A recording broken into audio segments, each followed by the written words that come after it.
Assalamualaikum warahmatullahi wabarakatuh. Perkenalkan, nama saya Kevin Alexander Kresel.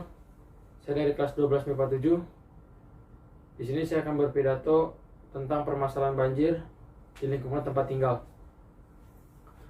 Puji syukur, mari kita panjatkan kehadirat Tuhan Yang Maha Esa, karena atas berkat dan rahmat-Nya kita dapat berkumpul di sini dalam keadaan sehat tanpa ada sakit penyakit di antara kita.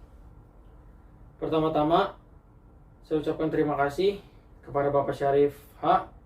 selaku guru dalam pelajaran Bahasa Indonesia yang telah memberikan kesempatan kepada saya untuk dapat berpidato kepada teman-teman semuanya.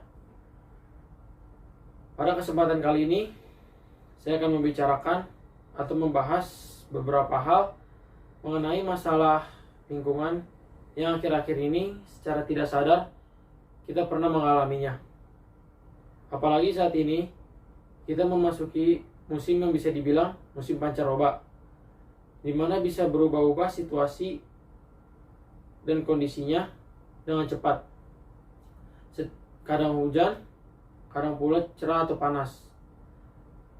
Kalau sedang hujan, bisa datang dengan skala yang besar, sehingga mengakibatkan bencana banjir yang akhir-akhir ini sudah sering terjadi di berbagai daerah Indonesia, bahkan terjadi di lingkungan tempat tinggal kita.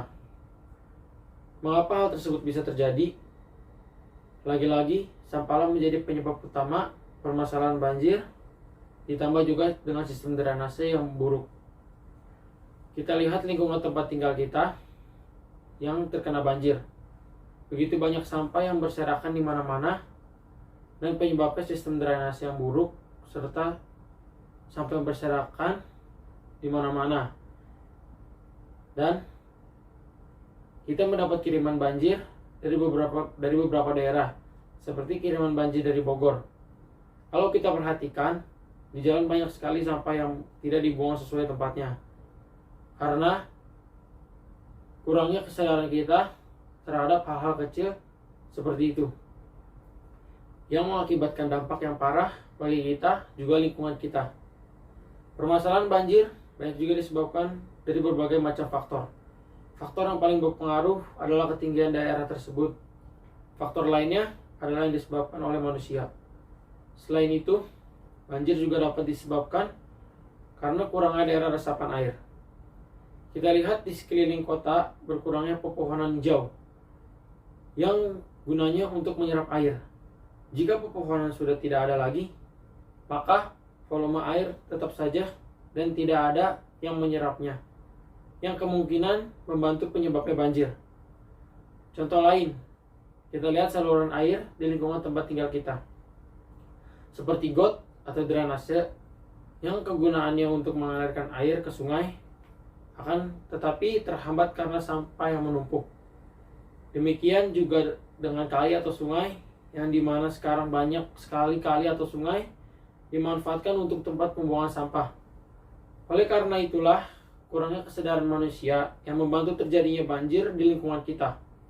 Apa kita tidak kasihan dengan orang-orang atau tetangga kita yang terkena banjir dan harus mengungsi karena rumahnya sudah terendam banjir? Kalau kita memiliki rumah tinggi dan tidak terkena banjir, imbasnya akan mereka yang rumahnya sama tingginya dengan jalanan. Permasalahan banjir di lingkungan tempat tinggal kita juga banyak digemari oleh anak-anak kecil, yang dimana mereka senang dapat bermain air bersama sampah-sampah yang berserakan. Harusnya kita dapat memberi wawasan atau edukasi kepada mereka untuk tidak bermain banjir, karena air banjir adalah air yang berisikan berbagai macam kotoran, virus, dan penyakit-penyakit lainnya.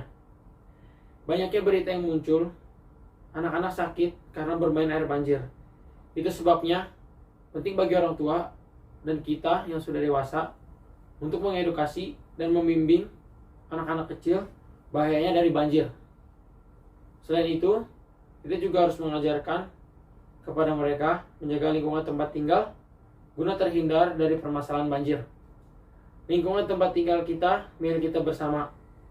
Jadi kita harus menjaga bersama lingkungan kita, karena hidup yang sehat tercipta juga dari lingkungan yang bersih dan sehat.